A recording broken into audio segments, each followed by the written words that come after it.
जिस पार्टी ने राम के नाम पे वोट मांगा था, जिस पार्टी ने बोला था 100 करोड़ हिंदूज को कि we will fight for your dignity, for your rights, for your religious belief, क्योंकि हिंदूज खतरे में है, ये बोल के 2014 में that party came into power, that party in a very disgraceful, disgusting way has failed to protect the rights and the cash offerings and the donations that were made to the Ram Mandir and to the Ayodhya temple.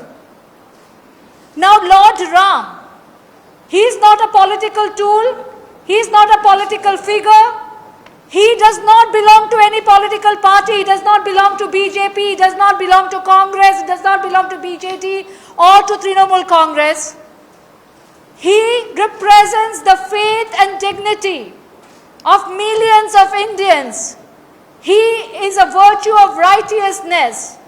He represents our ethical conscience of millions of Indians living in this country, of the 100 crore Hindus living in this country, and of every Hindu living not only in India but globally across all nations.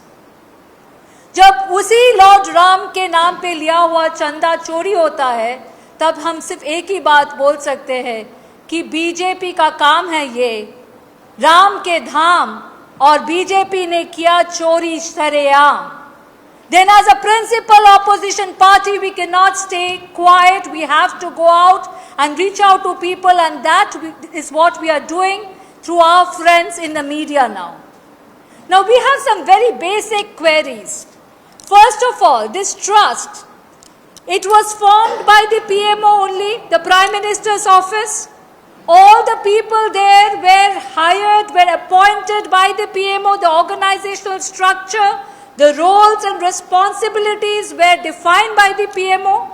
Then how come when such a scandal has broken out, the Prime Minister has gone completely quiet and Modi ji ne ek shabd bhi nahi bola, PM Modi has not said a single word. How can the PMO or the double engine ka sarkar escape accountability and escape responsibility here when the entire trust was formed by the PMO?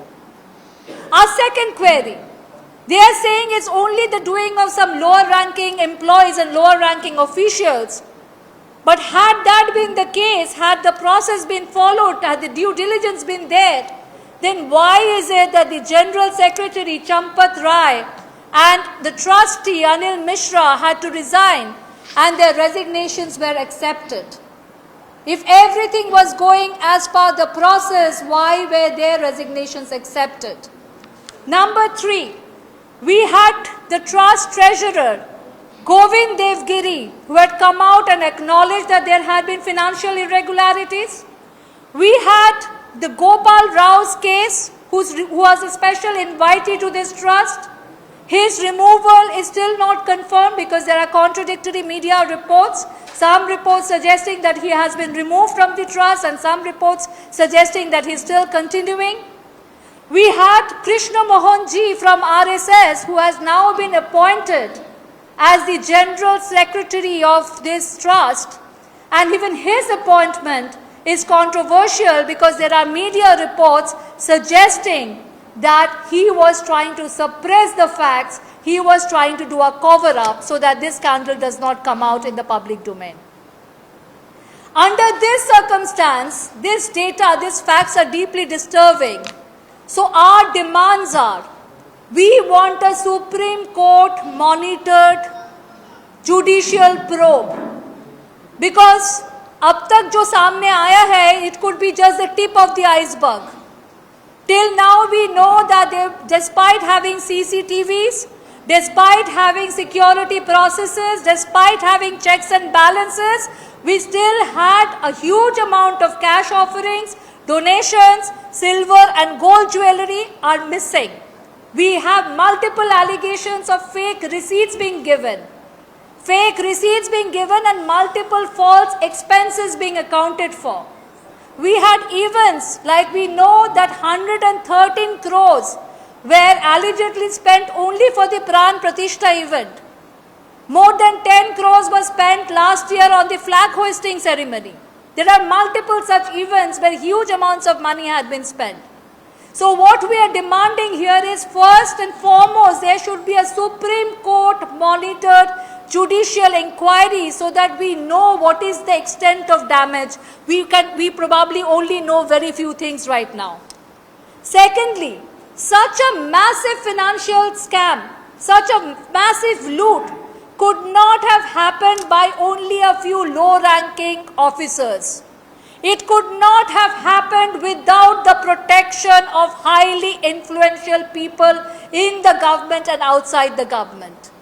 So we want FIRs to be registered against them, not just resignations. We want accountability. We want immediate arrest of those highly ranking, highly influential people who gave protection to these people who carried out the loot.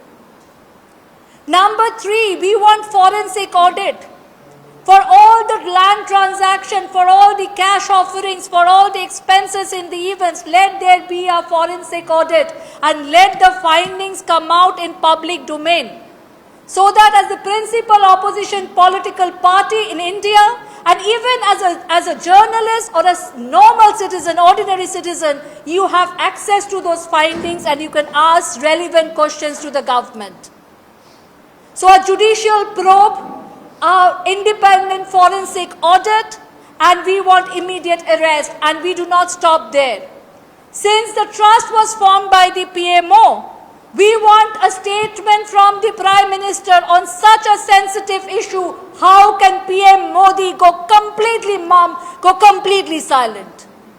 जब मोदी जी आते हैं और राम के नाम पे votes मांगते हैं, तब तो आप बोल सकते हो राम जी के बारे में हिंदूज खतरे में हैं। पर जबकि हिंदूज खतरे में सच में है, क्योंकि आप राम जी की जो कैश ऑफरिंग्स और डोनेशंस है वो लूटना आपने अलाउ किया, तब आप बिल्कुल एक शब्द भी नहीं बोलते. So we want a statement from none other than the Prime Minister of the country.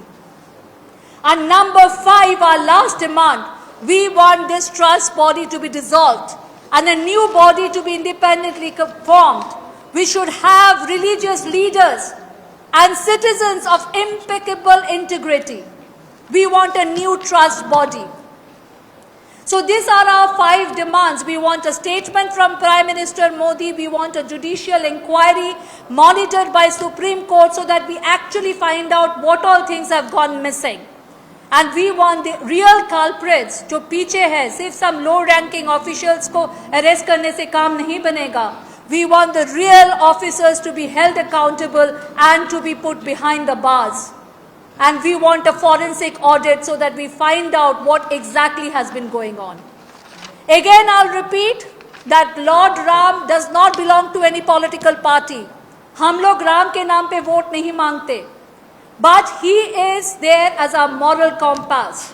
And as our principal opposition party in India, we are well within our rights to ask these relevant questions, which might be very uncomfortable for all BJP governments, be it a government in this state, be it the government in UP, or be it the government in center. But we will continue to raise it. We will continue to take this agitation outside the press conferences to the streets. We will continue to visit the Ram temples. We will continue to ask the devotees that हमारी राम के नाम पे जो चंदा हुआ था वो चंदा चोरी हो गया, वो पैसा वापस करो.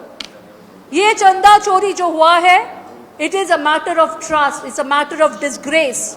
Today the BJP government, the so-called protector of the Hindu community, has failed the Hindu community in the most disgraceful, in the most shameful manner possible. And here we protest. And we will continue to take this protest to the roads and to the streets of every block, of every district, of every state of this country.